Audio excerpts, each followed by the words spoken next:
ଝରକା गुड़िक खोलिबा समय यह जेमिति शब्द न करे एथिप्रति ध्यान देवा आवश्यक। एथिजोगु परिवार सदस्यंकर मानसिक अशांति बढ़े।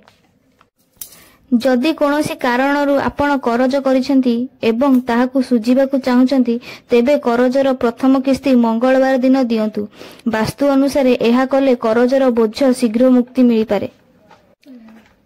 दक्षिण और दक्षिण दिगरे पानी टांकी कूଅ ट्याप रहिले सेही दोषरु व्यक्ति करज करिबाकु बाध्य हुए। गृह दारिद्र्य लागि रहे एणु एभली दोष दूर करिवो। गृहर पूर्व किंबा उत्तर दिगरे भारी वस्तु रखंतु नाही अଯଥା करज बढ़िबार लागिवो। घर करिबा समय रे उत्तर और दक्षिण कांथ सीधा रखंतु। कांथ सामान्य नीचा रहिबा भलो। त्रुटि युक्त कांथ दोषरु करज बुद्धि पाई थाए एणु एही दोष दूर करी करज मुक्त होई परिबे।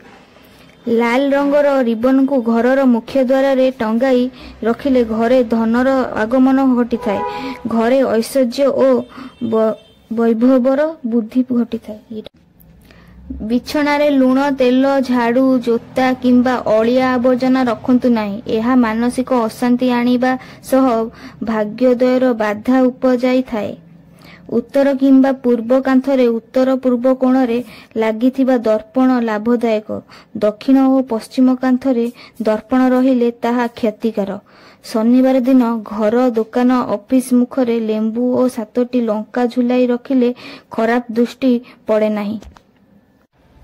मुख्य द्वार रे कला घोड़ार नाल लगाइले घर उपरे काहारी नजर पड़े नाही कि एथिजोगु गृह स्वामींकर मानसिक अवस्था भल रुहे।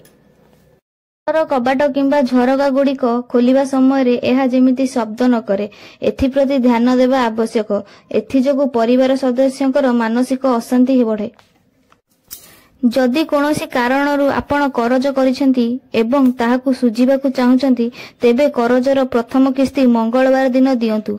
वास्तु अनुसार एहा कले करजर बोझ शीघ्र मुक्ति मिली पारे। दक्षिण और दक्षिण दिगरे पानी टांकी कूଅ ट्याप रहिले सेही दोषरु व्यक्ति करज करिबाकु बाध्य हुए। गृह दारिद्र्य लागि रहे एणु एभली दोष दूर करिवो। गृहर पूर्व किंबा उत्तर दिगरे भारी वस्तु रखंतु नाही अଯଥା करज बढ़िबार लागिवो। घर करिबा समय रे उत्तर और दक्षिण कांथ सीधा रखंतु।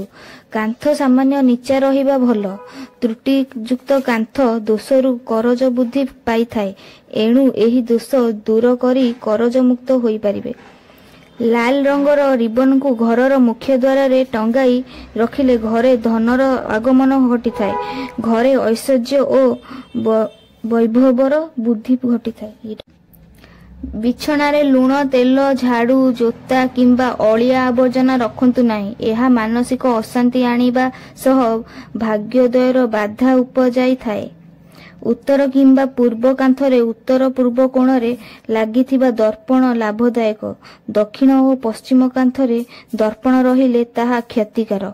शनिवार दिन घर दुकान ऑफिस मुखरे लेंबू और 7टी लंका झुलाई रखिले खराब दृष्टि पड़े नाही।